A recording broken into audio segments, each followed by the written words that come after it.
Hello everyone and welcome to my channel, and today I'll be reading a Neuvillette listener by me. So let's get into it. It was fair to say he was a little bit worried about you.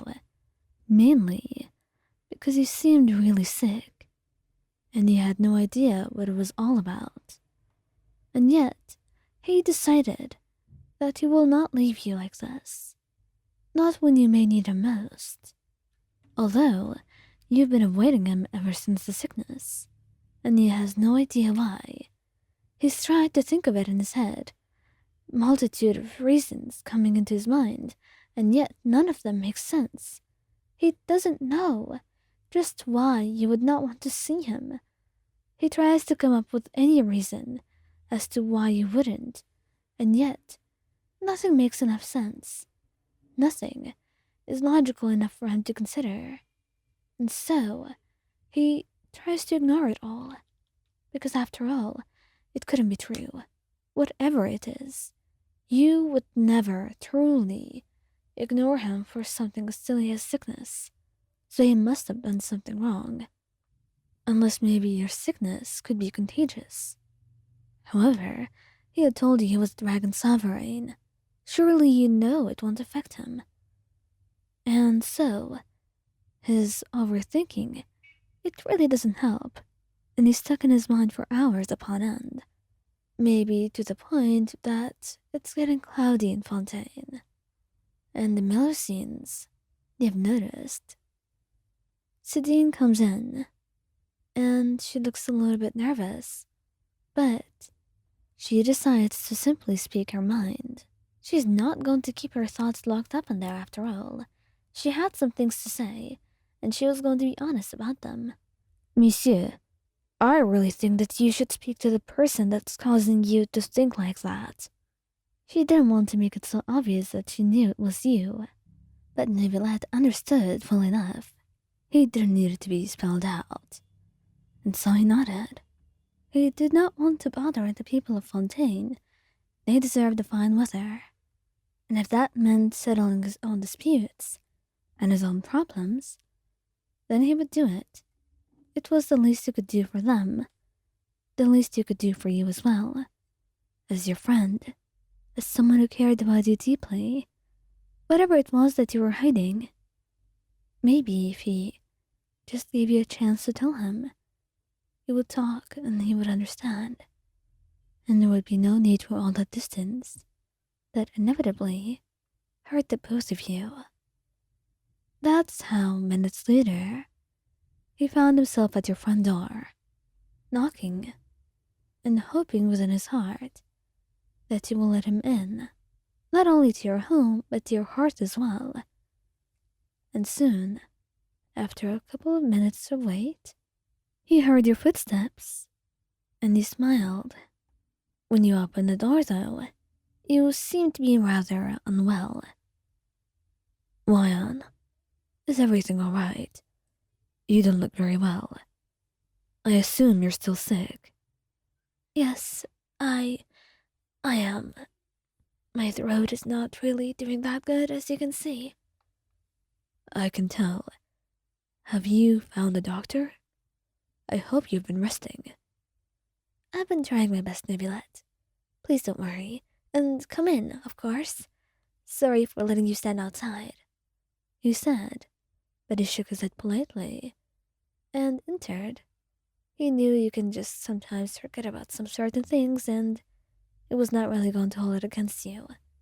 It was only worried right now, as you seemed to be terribly sick, and it was an unpleasant thing to see. Worrying at most. All right. Please. Please tell me that you're going to rest. You look terrible. You need to go to a doctor right now. It is important, Wyan. Your state. If you leave yourself like this, it will only get worse. You don't know, Neuvillette. You don't. And soon, you were cut off by a cough of your own. And you tried your best to hold it in. But then a bloodied petal slipped out, and you could only stare at it in shock, hoping that he doesn't say anything about it, hoping he will let it pass. Except Neuvillette was sharp. He was a sovereign, someone who had extreme amount of knowledge, and also 5 centuries under his belt. He surely knew what this illness was, and you were doomed. It had taken you a lot of research to figure out, and you had opted to not go to a doctor, as the pills, they really left you no choice. You either had to have it removed, or tell him, and you were not going to tell him at all. You did not deserve him, and you hoped that maybe your case would be different. Maybe you will forget about it.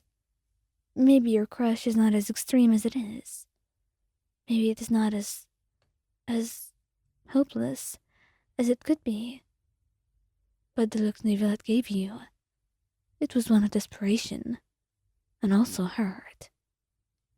Why didn't you tell me? Who is it, Wyan? Please, just tell me. Who is it? Who are you hurting yourself for like this? Did you even tell them? Or do they not know? Neuvillette, please, don't concern yourself with me. I'll be fine. I can't, Wyan. I hope you can understand me. But I cannot ignore you or your pain. Please, at least just tell me. I don't want you to let yourself wither away like this. It is hopeless. I don't understand if you know what you're in for, but if you do, then please, at least try. I can't watch this, Wyan. I cannot. Well, it's you, Neuvillette. It is you, and that's why I couldn't tell you. I know you don't love me, and it's not your fault. You don't have to. I never knew that it would get to this. And that's why I didn't want you to see me. You say through tears.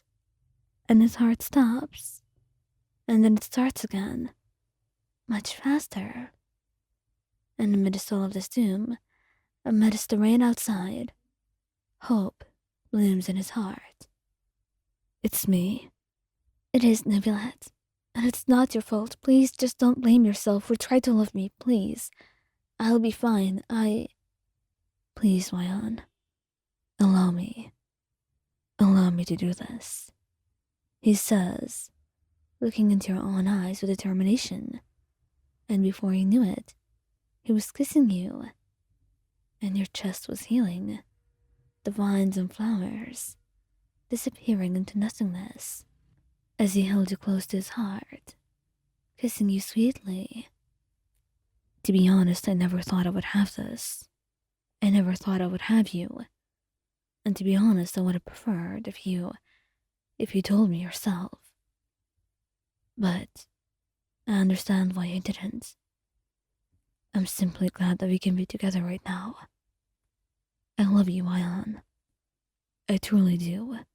With all my heart. I love you. More than anything in the world. He says. The two of you are looking at each other for a moment. Then one of you bursts into tears, and the other into laughter.